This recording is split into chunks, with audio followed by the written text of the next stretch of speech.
Agora em novembro, 2 álbuns completaram 40 anos de existência, praticamente ao mesmo tempo.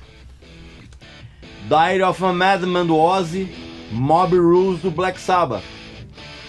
E é a respeito dessa competição, sim, é que eu vou falar nesse vídeo. Presta atenção.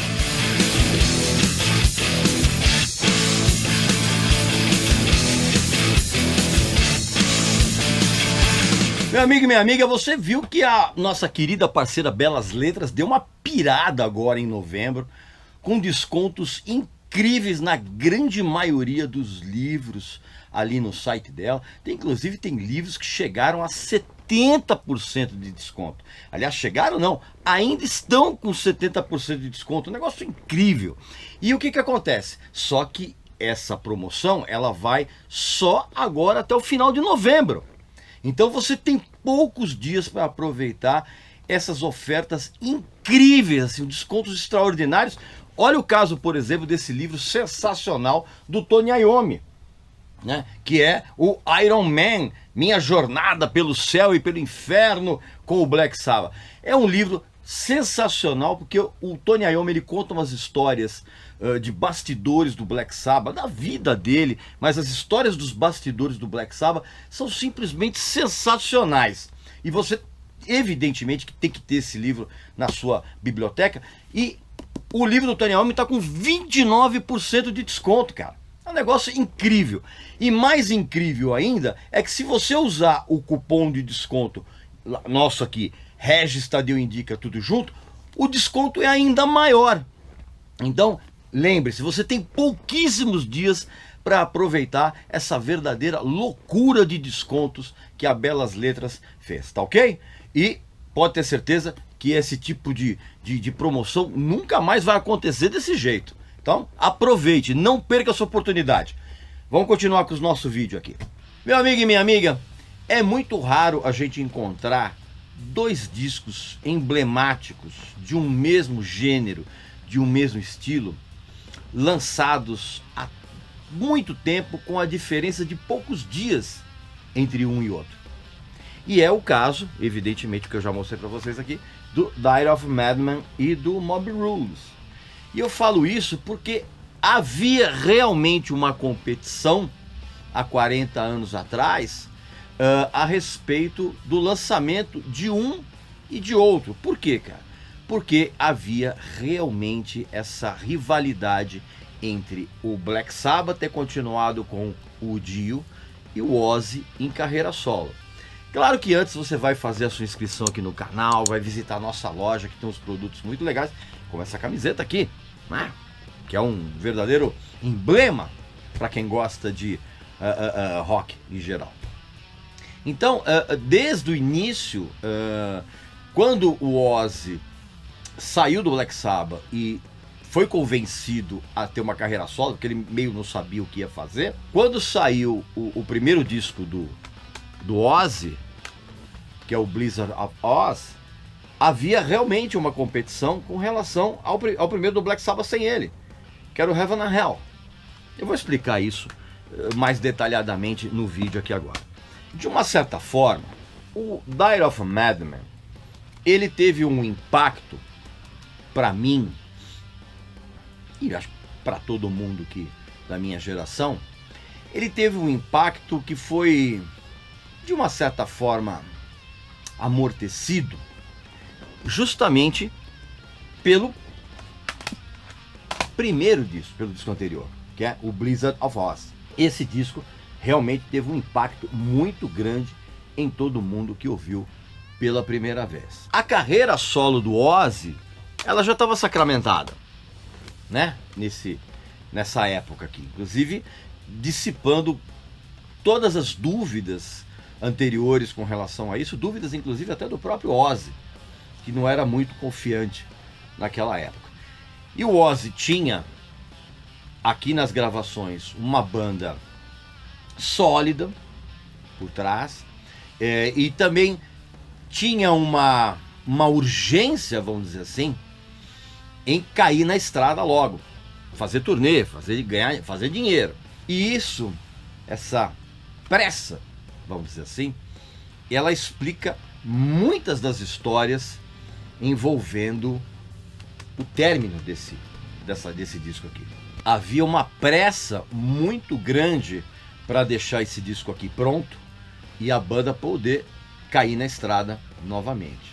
Uma dessas histórias é o fato de que tem uma canção aqui muito legal chamada Little Dolls, que tem um solo de guitarra do Randy Rhoads, que na verdade não era o solo pronto, era apenas um solo guia e não houve tempo para que o Randy construísse um solo que ele julgasse definitivo para essa faixa, né? que realmente agradasse ao próprio guitarrista. Foi usado esse solo guia e isso deixou o Randy Rhoads muito desgostoso na época. Muito, muito. E para piorar ainda mais, nenhum dos integrantes da banda, incluindo o próprio Ozzy, esteve presente na mixagem desse disco. E esse disco é realmente um disco sensacional, mesmo com esses problemas. Você imagina o que aconteceria se todo mundo tivesse tempo, se isso aqui tivesse sido gravado com a calma necessária. Então, mesmo com todos esses atributos, esse disco aqui é sensacional. E eu lembro nitidamente, cara, que quando eu ouvi esse disco pela primeira vez, eu tinha o LP importado, americano, e eu passei pra frente pra pegar o CD. Você já sabe toda essa história de arrependimento, mas enfim. Eu lembro que quando eu ouvi o disco americano importado, a sequência do lado A era um negócio avassalador, porque era Over the Mountain, Fly High Again, You Can Kill Rock and Roll e Believer. Cara, essa sequência ainda hoje é avassaladora, assim como a presença de uma balada, de uma bela balada intitulada Tonight, que não era nenhuma novidade na carreira do Ozzy, porque no disco anterior tinha aquela Revelation Mother Earth, que é uma balada meio soturna, né? Então o fato também da Tonight anteceder uma ótima canção chamada SATO, que a gente chamava de Sato, né? Que na verdade eram as iniciais da Sharon, a mulher do Ozzy, da Aimee, que era a filha dele, da Thelma, que era a primeira esposa dele, e do próprio Ozzy, né? A gente chamava de Sato. Essa balada e a SATO formam uma, como é que eu vou dizer, uma dobradinha assim exuberante para, por sua vez, anteceder a faixa título, que é a última do álbum. Esse disco aqui é mais uma prova daquilo que eu sempre falo, cara, da sabedoria que é você colocar um álbum com uma sequência correta. E tem um detalhe curioso nesse disco, eu falei agora da Believer, né? Lembra que eu comentei aqui no Aposto que Você Não Sabe do Van Halen, que o Eddie Van Halen, ele diz que na Eruption tem um erro, né, no solo dele. Lembra? Assiste esse vídeo lá aqui no canal que eu conto essa história. O Eddie Van Halen, ele diz que tem um erro ali na Eruption. Se ouvir atentamente, você vai perceber. A mesma coisa acontece em Believer. Se você ouvir essa música, esse solo, com um ótimo par de fones de ouvido, como por exemplo os que eu uso aqui da Edifier, tenta encontrar esse erro aqui, tá? Aqui pra mim é muito nítido, porque esse fone da Edifier aqui é maravilhoso e pega detalhes incríveis aqui. Então, tenta ouvir esse solo e você vai notar que tem um errinho do Randy Rhoads. Presta atenção, tá? E já que eu falei na faixa título do disco, mesmo hoje, ouvindo hoje, ela tem uma complexidade que é estonteante. E foi essa música que deixou muito claro o amor que o Randy Rhoads sempre teve pela música erudita. Inclusive, você sabe muito bem da história que antes daquele fatídico acidente, o Randy Rhoads já tinha avisado o Ozzy que ele ia sair da banda, né, depois daquela turnê, porque ele iria se dedicar ao estudo do violão erudito. Tanto que, inclusive, naquela mesma turnê, ele sempre agendava, nas cidades onde o Ozzy ia fazer turnê, o Randy Rhoads ele agendava aulas com professores eruditos de violão daquelas cidades para fazer aulas, né? Então ele iria sair da banda, iria se tornar um violonista erudito. Era a grande paixão dele. E o nível do Randy Rhoads como instrumentista, você sabe muito bem, estava numa ascensão absurda. E assim, e essa faixa é a prova disso. E a própria produção do Max Norman, que é um ótimo produtor, tratou de evidenciar o quanto todo mundo que estava ali gravando era uma máquina muito bem azeitada, vamos dizer assim, em termos de entrosamento no estúdio. E tem um outro detalhe, cara. Tem um cara que foi um baterista tremendamente injustiçado, que é o Lee Kerslake. Desde a época do Uriah Heep, ele sempre foi um cara muito injustiçado. Eu sempre achei ele um batera fenomenal. E assim, a performance dele nesse disco é realmente uma prova do quanto ele foi injustiçado como instrumentista. A cozinha rítmica que o Lee Kerslake formava com o Bob Daisley, o baixista, que inclusive é o autor da maioria das letras desse disco aqui, por isso que deu aquele processo todo, que você já sabe muito bem. Ah, você não sabe? Pois é, o Bob Daisley foi o autor da maioria das letras desse disco e foi o autor de várias das músicas aqui. Só que eles foram injustamente apagados dos créditos no encarte do próprio LP americano. Eu lembro que na época você puxava o encarte e a foto da banda tinha o Rudy Sarzo no baixo e o Tommy Aldridge na bateria. E os dois nunca tocaram nesse disco. Eles foram contratados para fazer a turnê. E aí já deu uma confusão entre o término da gravação e a confecção do disco. Já deu uma briga que a Sharon mandou apagar o nome dos dois, cara. Uma verdadeira barbaridade.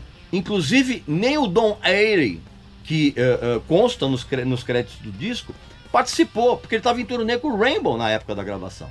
Inclusive, os teclados foram feitos por um músico chamado Johnny Cook, né, que já tinha trabalhado com o Bob Daisley na época que eles tocavam com o Mungo Jerry. Lembra o Mungo Jerry da época do... tem um hit chamado In the Summertime, lembra? Pois é, os dois tinham tocado junto com o Mungo Jerry. E aí, cara, aí você já sabe dessa história. Esse disco ele tem uma história vergonhosa, porque ele foi absurdamente regravado no baixo e na bateria em 2002, por ordem da Sharon Osbourne, em represália pelo processo que o Bob Daisley e o Lee Kerslake tinham colocado contra ela. Inclusive, não sei se você sabe, mas assim, o Bob Daisley e o Lee Kerslake, eles ganharam o processo contra ela. Por quê? Porque eles alegaram que eles compuseram a maioria das músicas junto com o Randy Rhoads e também que a maioria das letras. Tanto que eles apresentaram no processo várias demos comprovando isso. E que também eles não recebiam grana nenhuma na época, você tá entendendo? Então por isso que eles foram despedidos. Quando eles foram reclamar, eles foram despedidos. Aí rolou aquela história toda. Ah, e tem um outro detalhe. A banda, até então, era empresariado pelo irmão da Sharon Osbourne, que era o David, que era um cara que também trabalhava pro pai deles, que era o poderoso empresário, o Don Arden. E aí o que acontece? Como a Sharon brigou com o pai, feio, você sabe dessa história, o David abriu mão de empresariar o Ozzy e a Sharon se tornou empresária do Ozzy na carreira solo dele. E foi exatamente nessa época que ela decidiu se tornar empresária. E aí já deu essa confusão toda. Então em 2002, em represália ao processo, ela apagou os baixos e a bateria do disco e ordenou que o Robert Trujillo, que hoje está no Metallica, e o Mike Bordin, que na época estava tocando bateria na banda do Ozzy e tinha vindo do Faith No More, regravassem as partes de baixo e bateria desse disco. Um episódio absolutamente vergonhoso, e eu tenho certeza que tanto o Robert Trujillo quanto o Mike Bordon, eles botam a cabeça do travesseiro e não dormem, né? De vergonha, pelo fato de que eles foram obrigados a fazer isso. E ainda bem que depois saiu uma edição, em 2011, saiu uma edição de 30º aniversário desse disco, que aí as partes foram recolocadas, ou seja, o disco saiu como ele tinha sido feito, gravado na forma original, né? E o mais inacreditável ainda, cara, é que a Sharon botou a culpa no Ozzy por essa presepada. E o Ozzy, na autobiografia dele, desmentiu, cara. Tanto que ele desmentiu, como ele falou que ele nem sabia que isso tinha sido feito. Vergonha, né? E essa capa aqui tem um detalhe que pouca gente sabe. Tá vendo um molequinho aqui, ó? Sabe quem é? É o filho do Ozzy, o Louie. Aqui numa postura meio maligna aqui. Você não sabia, né? Então, esse disco é sensacional. E continua sensacional até hoje. Já no caso do Mob Rules, que foi lançado também com uma diferença de poucos dias entre ele e o Diary of a Madman, já no caso do Mob Rules, o impacto foi muito maior para mim. Porque aquela sensação de tentáculos do Rainbow que a gente percebe no Heaven and Hell, e não tem como negar isso, pelo amor de Deus, né? Eles foram, né, que inclusive foi a estreia do Ron James Dio com o Black Sabbath, e não havia nenhum problema nisso. Esses tentáculos, eles foram parcialmente dissipados, vamos dizer assim. Pra mim, eles estão muito evidentes, sabe onde, cara? Numa faixa que eu adoro, chama lá Country Girl. Country Girl tem ainda um pouco dessa coisa do Rainbow. E esse disco tem um personagem que também é muito subestimado, que é o batera, o Vinny Appice. Mesmo que ele tenha um estilo mais próximo do Cozy Powell, que era o batera do Rainbow, do que propriamente do Bill Ward, que tinha gravado o Heaven and Hell, a bateria dele nesse disco é um elemento fundamental até para realçar uma atmosfera mais sombria, vamos dizer assim, em relação ao Heaven and Hell. E isso também se deve à produção do Martin Birch, né, que depois foi embora para trabalhar com a Iron Maiden, trabalhou com a Iron Maiden até a aposentadoria dele em 92. Você já sabe também dessa história. E a produção do Martin Birch é esplendorosa, esplendorosa. E é curioso que a primeira música a ficar pronta nesse disco foi a injustamente subestimada faixa título, com aquela introdução dela, que foi batizada com E5150, que na verdade não tinha nada a ver com o estúdio do Eddie Van Halen, e sim porque elas, se você pegasse o 51 e o 50 e transpusesse para o algarismo romano, virava Evil. Você nunca tinha percebido isso? Pois é. E essa música foi a primeira a ficar pronta, cara, porque eles tinham que entregar essa canção com antecedência para ela fazer parte da trilha sonora desse desenho incrível que era o Heavy Metal. Não, é um filme desenho que, inclusive, assistir isso aqui no cinema foi uma experiência que mudou a minha vida e de todo mundo que era roqueiro naquela época. Um negócio impressionante, o impacto desse desenho. E essa música era um dos momentos mais incríveis da trilha. Era um negócio, cara, eu não consigo colocar em palavras o impacto que era que você assistir o desenho e ter lá a introdução, lá a E5150 e a entrada do Mob Rules. Um negócio incrível. Só quem assistiu sabe bem o que é. E aí teve um detalhe que, né, mais uma vez, né, a banda fez uma das suas tradicionais burradas. Para economizar grana, eles resolveram montar um próprio estúdio lá em Los Angeles. E aí eles compraram uma mesa linda de som, né, cara, cheia de 328 canais, né, Só que eles esqueceram, cara, que o ambiente é determinante para a qualidade de uma gravação. Então eles compraram um monte de equipamentos caros para montar o próprio estúdio e não conseguiram tirar um som de guitarra decente em nenhum lugar de onde eles estavam. Então acabaram tendo que gravar tudo no ótimo e caro e lendário estúdio, né, o Record Plant, em Los Angeles. E essas canções, cara, elas surgiram basicamente de jam sessions que rolavam nas passagens de som da turnê do Heaven and Hell, porque o Vinny Appice entrou na metade da turnê porque o Bill Ward caiu fora. E quando eles começaram a ensaiar numa casa alugada ali em Los Angeles, né? E como eu disse, cara, a presença do Vinny Appice foi fundamental pro que a gente ouve no disco e ela é muito subestimada.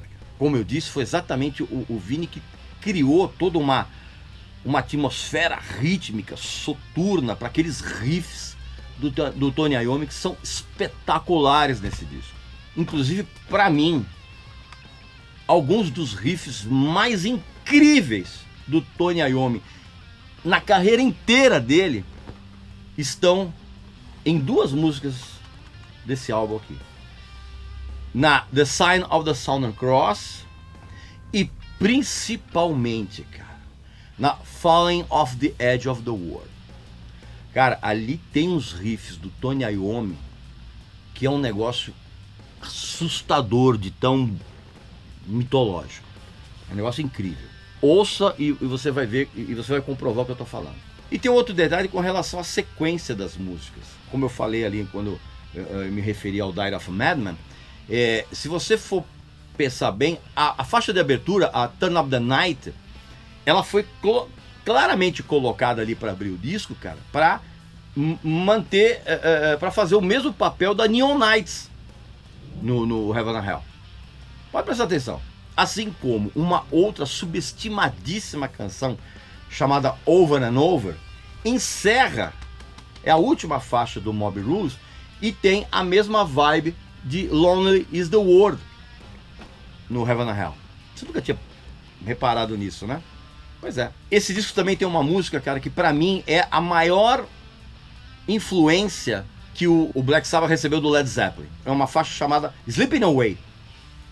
Pode reparar que é Led Zeppelin puro ali.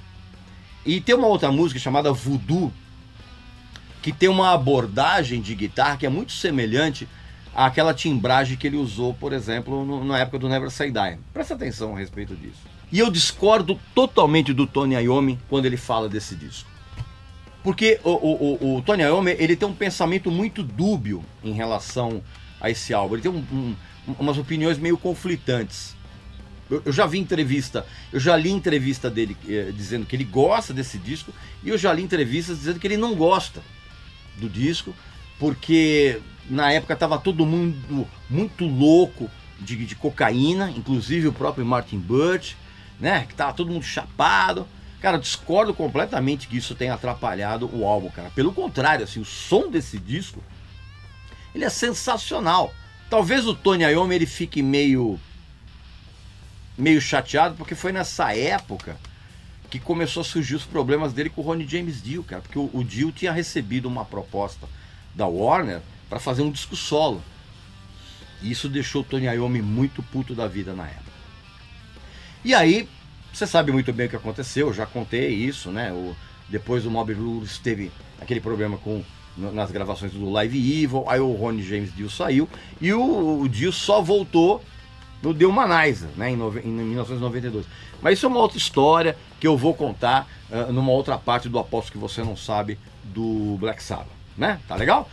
Então, cara, esses dois discos que completaram 40 anos com uma diferença de dias entre um e outro, de uma certa forma, eles exemplificaram o quanto o Ozzy e o Black Sabbath, que era empresariado pelo Don Arden, o pai da Sharon, que era a empresária do Ozzy, o quanto eles estavam, de uma certa forma, disputando cabeça a cabeça, vamos dizer assim, a chegada no mercado, a competição pelas vendas.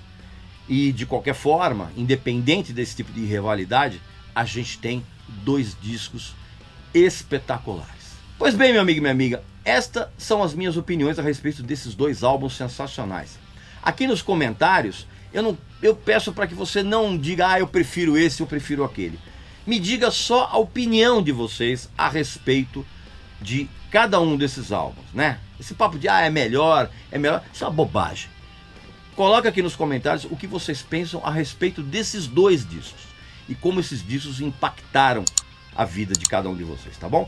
E não esquece de visitar a nossa loja, que tem uns produtos muito legais, como essa camiseta aqui, ok? Não esqueça de usar os fones da Edifier, que são sensacionais, e faz a sua inscrição aqui, já sabe muito bem aquela coisa toda, tá bom? E eu volto muito em breve aqui com mais um vídeo aqui pra vocês, tá bom? Então um abraço, saúde pra você, pra sua família e pros seus amigos. Até a próxima!